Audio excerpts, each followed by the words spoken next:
This is Roger Struckoff, day 2 at CloudEXPO in Santa Clara, California. And we're sitting now with Julian Box at Calligo. And it turns out that with all this data going back and forth, that privacy, or privacy as some people say, is an important issue. This is what Calligo does, is data privacy, and we're going to talk about it. Julian, thank you very much for joining us. Tell everyone a little bit about what the company does and what you're focused on right now.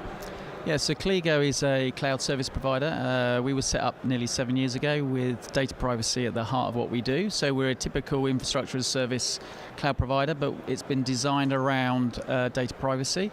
I believe that it's about 7 years ago that people were going to care about where their data was, who had access to it, what the laws were applicable, and so forth.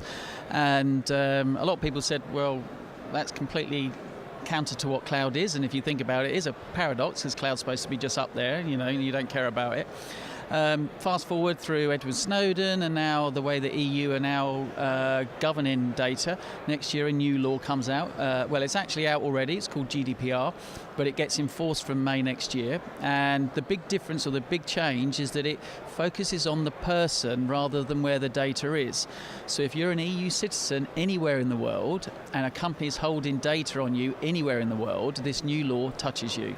And it's quite a big Goliath of a law as well. So there's some pretty hefty fines, potential fines are available now to the regulators, and also you potential class actions from people suing you after that effect as well. So people have to take data very, very seriously, and the privacy around that data, and that's really what the regulators want to see. They want to see people caring about the data as much as they care about things like money and so forth. I live near Chicago. When you're driving down the interstates there, the big roads, there's a sign that says hit a worker, because they're always working construction because of the weather. Hit a worker, 14 years in jail, $10,000 fine. That 14 years in jail makes people wake up. And with GDPR, I'm seeing the same sort of thing, like minimum fines. They start at €500,000 and they go up to 4% of revenues to X amount of 20 millions and millions of euros. It's like they're serious. And I think what you outlined there was a very critical thing. It's not just in the Eurozone or in the EU. Correct. So it doesn't matter, for example, if the UK wants to continue with Brexit. It doesn't matter if you're in the United States thinking that doesn't apply to us. They're gonna find you and get you. Yeah. And it doesn't matter if you're running, data centers, say, in the developing world, Latin America, or I lived in Asia for a while.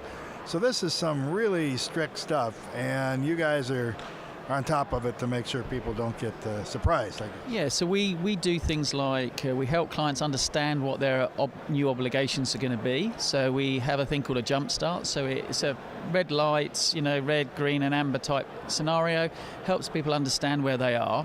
And then we have services that help them enable themselves to then meet their ongoing obligations.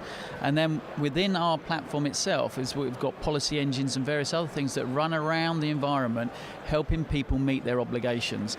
And one of the critical things about the new law is that you can't get certified. If you hear people saying, we can help you get compliant, there's no such thing, because it's a day-to-day, minute-by-minute obligation that you as a business have with with that data of your customers. So it's very difficult for people to think of this as, we're like an audit. We turn up, we get everything in line ready for the auditors.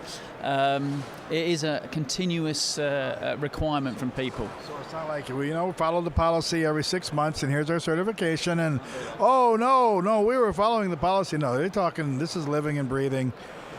And Europeans, for a long time have had the idea about privacy that's much stronger than the U.S., or let's say European companies respect it more. But now there's going to be a lot of Americans. It would be nice if, it'll never happen in the U.S., but it'd be nice if we had something like that. Well, yeah, you've got Equifax that happened, if something like that happened in the Eurozone, if you had something like that happen. In fact, there was a UK company called TalkTalk, and they got fined about £400,000. The biggest fine under the existing laws. Under the new law, that would have been 72 million. That's the delta difference that we're looking at. And also, as I said, the class actions are very highly likely. So let's just say you had 140 million people deciding, oh, we're going to do a class action. You're going to have lawyers that are gearing up for this type of stuff. And even if each of them only got £1,000, which isn't a lot of money, but if you are $1,000, £1,000 times 10 million people, it's a lot of money. So, you know, the obligations are huge, but it shouldn't be all about frightening people, because the regulators believe everybody will get breached, so because it's just not possible to be 100% watertight 100% of the time. There's just too many variants being created every day. I think about 10 years ago there was about one malware creation a day. Now it's about 400,000. It's near on impossible to be 100% of the time.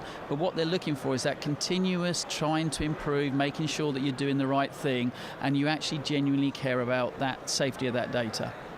Calligo, so we're talking about the GDPR, but that's not what's precipitated your company. I mean, you've been around doing this sort of thing, so that's not the only issue. You've been addressing this for some time.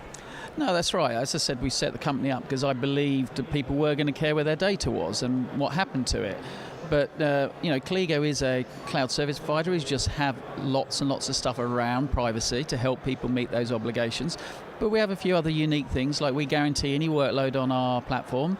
We're truly multi-tenanted, so we don't create private environments or anything like that. We just guarantee that workload at an application by application level, which is pretty unique.